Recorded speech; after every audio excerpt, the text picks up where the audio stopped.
Maribor se ponaša tudi z nazivom najkolesarska občina v letu 2013. Mesto je nagrado prejelo predvsem za sodelovanje mestnih oblasti in organiziranih urbanih kolesarjev. Čeprav kolesarska infrastruktura še zdaleč ni popolnoma urejena, pa si v mestu z različnimi ukrepi prizadevajo, da bi bilo kolesarjenje tekoče in da bi kolo uporabljalo čim več prebivalcev. Novost za voznike in kolesarje v Mariboru je uvedba sistema Sharov na Trgu Revolucije pri Mariborskem kliničnem centru. Prva tovrstna rešitev v Sloveniji omogoča kolesarjem, da na nekaterih cestnih odsekih enakopravno z vozniki motornih vozil uporabljajo celoten vozni pas. Se kolesar zapelje na vozni pas in je ves čas v vidnem polju avtomobila. In to veliko zmanjša možnost nesreče.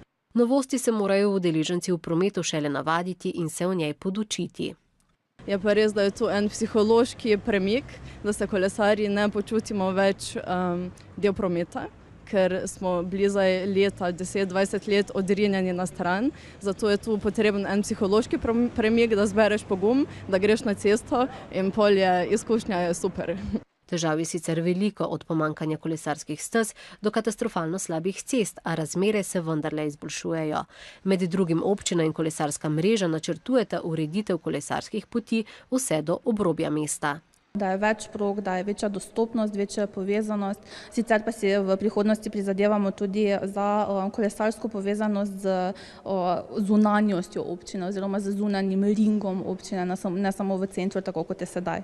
V povezavi z Zavodom za turizem je popolnoma zaživela tudi izposoja koles, tako da naj bi še letos postavili 2 dodatni izposojevalnici.